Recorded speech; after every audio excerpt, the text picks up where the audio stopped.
깜짝 놀라셨죠? 송혜교 거의 스튜디오에 찾아주셨습니다. 네, 굉장히 파격적이죠. 네, 파격적.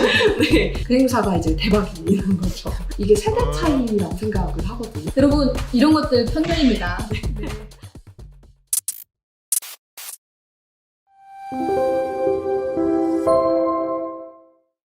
안녕하세요. 여러분의 재도전을 응원하는 응원요정 김혜정입니다. 반갑습니다. 여러분들은 인생을 살아가면서 어떠한 선택을 하게 되시는지 궁금해요. 아마 대부분이 다수가 선택하는 그 방법을 따라서 선택하지 않나 싶은 부분인데요. 오늘 만나볼 분은 일반적인 생각과 다르게 또 다른 자신만의 방법으로 인생을 선택해서 살아가고 계신 분이십니다. 뿐만 아니라 현재로는 학교 밖 청소년들의 길잡이가 되어주시고 계신 분이신데요. 우리 송혜교 대표님 만나 뵙겠습니다. 네, 깜짝 놀라셨죠? 송혜교 대표님이십니다. 네, 안녕하세요. 저는 학교 밖 청소년들을 돕고 있는 비영리 단체 홈스쿨링 생활백서 대표 송혜교라고 합니다. 대표님, 학교 밖 청소년이라고 한다면 그 개념이 뭔지 한번 설명 좀 부탁드릴게요.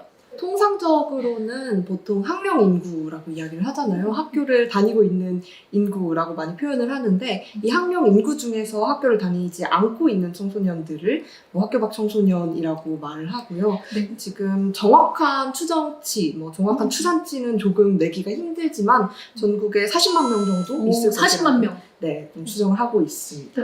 오늘은 제가 응원 요정이 아니라 질문 요정이 좀 될 것 같습니다. 오늘 좀 질문을 좀 많이 해볼 것 같은데요. 여러분께서도 이 학교 밖 청소년들이 어떤 부분인지 어떤 걸 또 돕고 계신지 같이 좀 들어보면서 또 이런 그 학교 밖 청소년들한테 어떤 도움을 또 같이 주시고 함께 할 수 있는지 오늘 함께 하는 시간 됐으면 좋겠습니다. 학교 밖 청소년들 좀 돕는다고 하셨는데 어떠한 의미인가요? 일단 사실은 학교에 다니게 되면 선생님께서 여러 정보를 주시잖아요. 그런 것들을 학교 밖 청소년들은 사실 전혀 받을 수가 없거든요. 검정고시는 어떻게 봐야 하는지, 또 대학에는 어떻게 진학해야 하는지, 또 다양한 지원 정책이 있는데 그런 것들을 받으려면 어떻게 해야 하는지, 네. 그런 작은 정보 하나도 스스로 쟁취해야 하는 그런 상황이기 때문에 저희 단체에서는 그런 정보를 직접 또 수집을 해서 이 친구들의 눈높이에 맞게 카드뉴스나 영상으로 가공을 하고요. 네. 사실 이런 정보들이 아무래도 공문 형태로 제공이 되기 때문에 네. 이 청소년들이 이해하기엔 조금 어려운 부분들이 그쵸. 있어요. 그 친구들이 정확하게 정보를 파악하기가 조금은 어려운 실정이거든요. 그런 것들을 좀 더 쉽게 눈높이에 맞춰서 제공하는 그런 역할을 하고요. 그리고 또 한 가지로는 사실은 이 친구들이 주로 인터넷으로 친구를 사귈 수밖에 없는데 네. 아무래도 위험한 환경에 많이 노출이 되고요. 네. 또 특히 이런 학교 밖 청소년만 노리는 성인들의 접근이 있더라고요. 그래서 그런 것들을 제가 몇 번 본 이후에는 좀 더 안전하게 친구를 네. 만날 수 있는 공간이 필요하겠다라는 생각이 들어서 좀 정기적으로 오프라인 행사를 열어주려고 하는데요. 지금은 코로나 때문에 네, 쉬고 있습니다만 그렇게 친목 행사를 열어주기도 하고 또 졸업식이나 입시 설명회처럼 학교 밖 청소년들이 원하는 그런 행사들도 열어주고 있습니다. 대표님께서 이 학교 밖 청소년들을 같이 지원하고 돕기까지 또 이렇게 활동하시게 된 어떤 계기가 있으셨나요? 사실은 제가 제일 먼저 시작했던 건 17살쯤에 또 다른 학교 밖 청소년 친구들과 함께 자퇴 설명회라는 행사를 열었는데요. 자퇴 설명회요. 네, 굉장히 파격적이죠. 네, 파격적. 네, 자퇴 설명회라는 건 사실 자퇴를 생각하고 있는 친구들은 많은데 자퇴 후에 현실적인 부분을 짚어줄 사람이 없는 거죠. 네, 슬럼프는 어떻게 이겨내야 하고 어떻게 대학에 진학할 수 있고 어떤 삶을 살아가고 있는지에 대해서 보여줄 수 있는 표본이 너무 부족했기 때문에 그런 친구들이 모여서 함께 자퇴 설명회라는 행사를 열었는데 그 행사가 이제 대박이 난 거죠. 그런 행사를 원하셨던 분들이 너무 많았던 거예요. 그래서 지원을 확대하고자 하고 있던 그런 시기였는데 그게 딱 맞물려 떨어져서 저희가 여성가족부에서 학교 밖 청소년 자문단으로 활동을 하게 됐는데요. 또 잘 연계가 돼서 한국청소년정책연구원에서 학교 밖 청소년에 대한 연구를 진행을 하거든요. 그 연구에서 연구 자문단으로도 활동을 했는데요. 근데 사실은 정책이 하나 만들어지기까지 정말 오랜 시간이 걸리고 정말 많은 사람들의 품이 들어가잖아요. 그래서 정책을 만드는 일도 좋지만 일단은 실무적인 걸 좀 더 도와주고 싶다라는 라는 생각에 이제 19살에 홈스쿨링 생활백서를 만들게 됐습니다. 19살에 홈스쿨링 생활백서를 만드셨다고요? 네. 제가 자퇴를 15살, 만 13세네요. 네, 만 13세에 자퇴를 하고 네. 고등학교 졸업 검정고시를 만 15세에 마쳤거든요. 네. 그래서 졸업하고 이제 바로 대학에 진학하는 것보다는 조금 더 진로도 탐색해보고 싶고 너무 이르게 가고 싶지는 않아서 네. 뭘 할까, 그 남은 3년 동안 오. 내 성인이 될 때까지 뭘 할까라는 생각을 하다가 좀 더 의미 있는 곳에 써보면 좋겠다라고 생각을 해서, 물론 지금은 또 학교 밖 청소년 지원도 많이 확대가 돼서 전국에 200개가 넘는 또 지원 센터가 있어요. 200개가 넘는 지원 센터, 센터 명칭이 어떻게 되나요? 홈드림 센터라고 학교 밖 청소년 지원 센터거든요. 네네. 그래서 뭐 센터별로 물론 뭐 프로그램이나 이런 것들의 차이는 있지만 사실 지원이 많이 확대되고 있고요. 굉장히 반가운 일이죠. 네. 근데 저는 제가 맡고 있는 역할은 사실 온라인에서 이 친구들을 지원해주는 게 조금 더 크거든요. 네. 아무래도 사실 정부에서 무언가를 지원해줄 때는 오프라인 위주로 퍼져나가는 게 일반적이잖아요. 네. 가장 보편적인 방법인데 저는 지방에 살아서 집 근처에 센터가 없어요 라고 얘기를 하는 거죠. 이 센터도 사실은 수도권 지역에 훨씬 더 많이 있고 네. 지방에는 좀 적은 게 사실이거든요. 네. 또 그런 이유로 센터에 방문할 수 없는 친구들도 있고, 또 한 가지로는 굉장히 안타까웠던 사례인데 학교에서 학교폭력이 일어나서 가해자는 퇴학을 당하고 피해자는 자퇴를 한 거예요. 네. 근데 이렇게 되면 둘 다 학교 밖 청소년이 되기 때문에 같은 지역의 센터에 가야 되는 거예요. 그렇죠. 네, 그래서 이 피해자가 센터에 갈 수 없는 상황. 네, 그런 것처럼 사실 센터가 정말 좋은 기관이지만 그 센터에 불가피하게 갈 수 없는 친구들도 분명히 있기 때문에 온라인으로 좀 쉽게 어디서나 언제든 그런 것들을 접할 수 있는 게 좀 필요하다고 생각을 하고요. 그래서 이제 센터가 운영되고 있음에도 꾸준히 지속을 하고 있습니다. 아까 앞서 대표님께서 이제 직접 자퇴를 또 경험하셨다고 하는데 네. 자퇴를 하고 나서 학업을 스스로 한다는 것 자체가 홈스쿨링을 한다고 해도 쉽지는 않잖아요. 네. 그 과정들은 좀 어떠셨어요? 사실은 홈스쿨링이라는 개념 자체가 굉장히 모호하고 우리나라에서는 아직까지는 좀 낯선 개념인 것 같아요. 보통은 또 뭐 유아 동기에는 부모님, 보호자가 직접 가르쳐 주시거나 네. 하는 그런 홈스쿨링도 많지만 저는 일단 혼자서 공부를 해나가는 걸 다행히 좋아하는 편이었어요. 네, 혼자 책을 읽고 하는 걸 좋아하는 편이었는데 그렇지 않았으면 사실 혼자 공부하는 게 정말 어려웠을 거라고 생각을 하거든요. 아무래도 가장 큰 어려움은 일단 경쟁 상대가 없는 거거든요. 사실 경쟁이라는 게 굉장히 치열하고 또 스트레스를 주고 하는 것도 있지만 내가 어디까지 왔다는 걸 알 수가 없는 그런 상황이 좀 많이 답답하기도 하고요. 또 나를 감시하는 사람이 아무도 없다라는 것에 적응하고 내가 혼자 스스로를 컨트롤하고 뭔가 계획을 세우고 실천해 나가고 하는 것들을 연습하는 게 저한테는 가장 어려웠던 것 같아요. 그럼 대표님께서 처음 홈스쿨링을 하셨을 때는 아까 말씀하셨던 것처럼 그때는 뭔가 이 학교 밖 청소년에 대한 사회적 인식이라든지 홈스쿨링 한다고 해도 그걸 어떻게 시작하고 해야 되는지 이런 부분들이 되게 전무했을 것 같긴 한데 그 과정들을 어떻게 좀 극복해 가셨나요? 일단 사실 가장 어려웠던 건 사회적 편견들이었고요. 학교를 그만두는 순간부터 학업 중단 청소년이라고 부르거든요. 이 친구가 공부를 하든 하지 않든 학업 중단 청소년이 되는 건데 그런 편견들 그리고 또 학생이라고 보통 부르잖아요. 네. 학교에 다니지 않는 청소년이 그쵸. 많은데도 불구하고 네. 네, 그래서 10대는 전부 다 학교에 있다 라는 그런 사회적인 시선 때문에 학교 밖에 있는 아이들이 또 따가운 시선을 받게 되는 거죠. 예를 들어서 저 같은 경우에는 평일 오전에 대중교통에 탈 때 굉장히 스트레스를 많이 받았거든요. 어떤 부분 때문에? 이게 청소년과 성인의 그 교통카드 인지금이 다르잖아요. 네. 근데 그때는 친구들이 다 학교에 가 있을 시기인데 이렇게 삐빅하고 이렇게 찍으면 사람들이 이렇게 쳐다보는 거예요. 교복도 안 입고 내가 타니까 이렇게 쳐다보는데 한 번은 기사님이 잡으셔서 왜 학교에 안 가고 여기 있냐 라고 물어보셔서 저는 학교에 안 다니는데요 라고 이야기를 했더니 혀를 찌릿하시면서 들어가라고 하시는 거예요. 괜히 잘못한 것도 아닌데 괜히 주눅드는 그런 상황 있잖아요. 아직도 그런 편견이 1위를 달리고 있다는 점은 정말 이 친구들이 그런 많은 괴로움을 겪고 있다는 뜻이기도 하거든요. 네.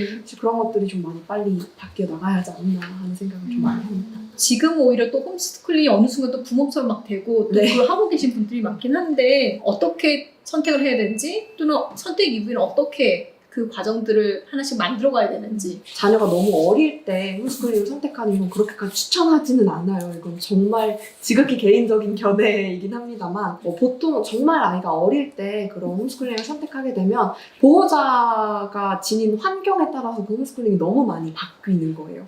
아이와 24시간 붙어 있어줄 수 있는가, 또 아이의 교과적인 부분을 케어해줄 수 있는가, 그런 것들에 따라서 너무 많이 갈리게 되는데, 사실 저는 그게 아니라 제가 스스로 할 자신이 있었기 때문에 그냥 홈스쿨링이긴 하지만 집에서 뭔가를 가르쳐 주셨다기보다는 독학에 훨씬 더 가까웠거든요.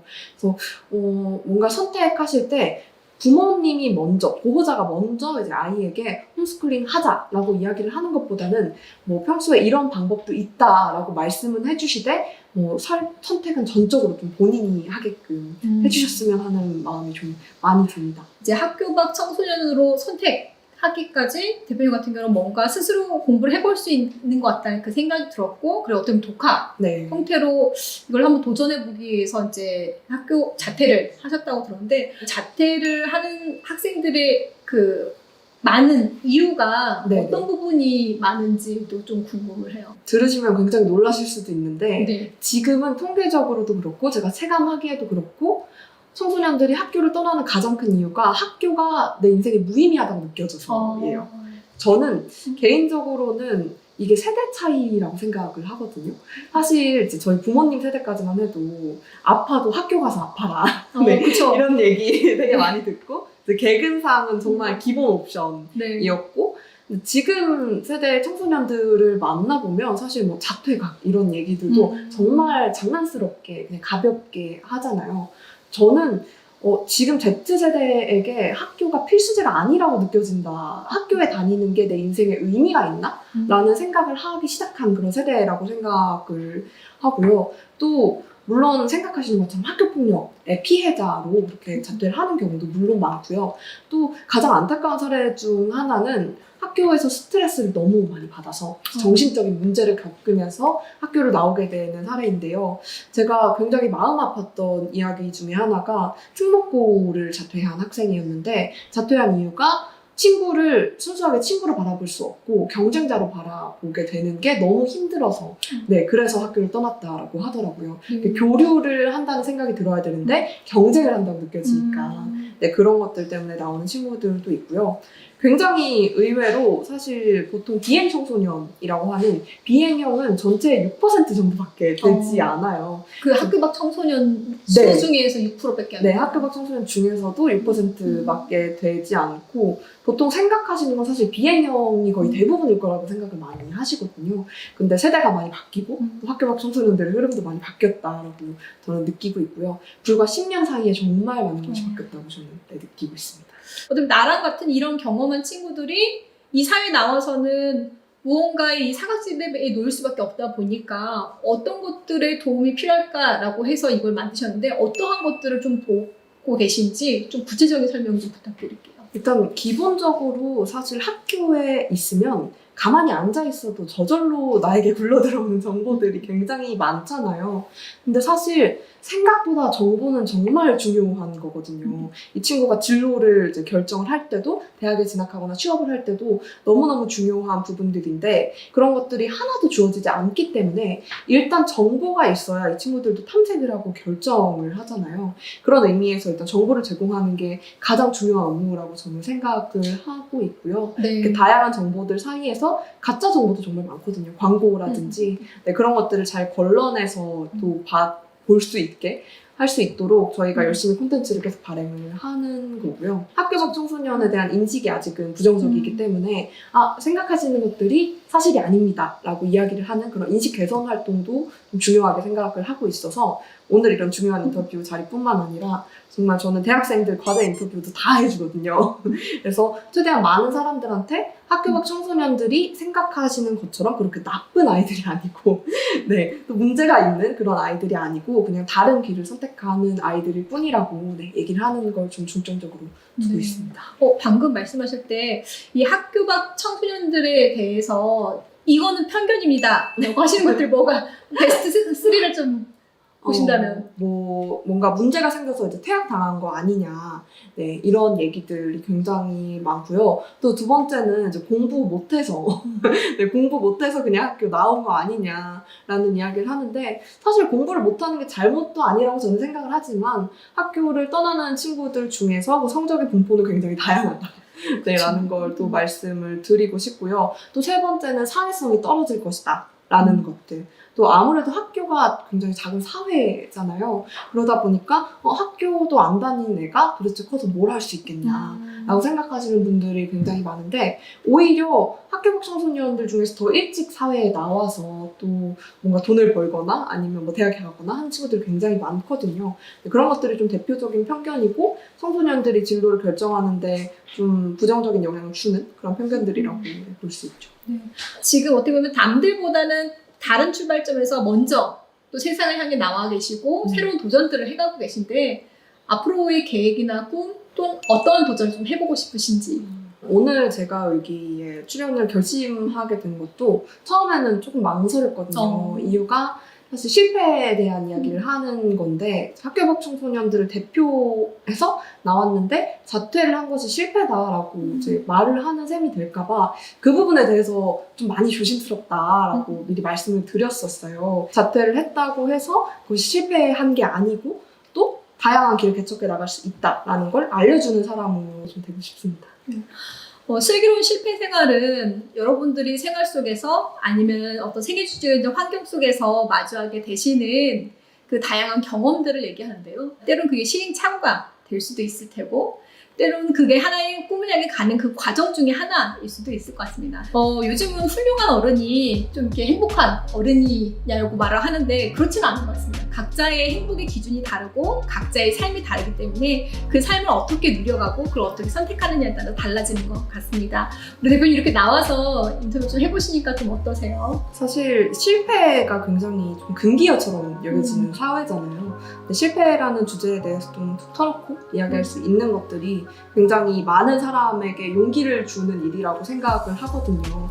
내가 한 게 실패 아닌가? 라고 굉장히 주눅이 들거나 힘들어하시는 분들이 많을 거라고 생각하는데, 그분들이 방송을 보시고 좀 많이 용기를 얻으셨으면 좋겠습니다. 네, 저희 슬기로운 실패 생활은 다양한 분야의 위기를 경험하시고 그걸 극복해 나가신 분들과 함께 이야기를 하고 있습니다. 다음 주에는 또 다른 분들과 함께 이야기를 나누도록 하겠습니다. 실패를 슬기롭게, 여러분의 재도전을 응원합니다.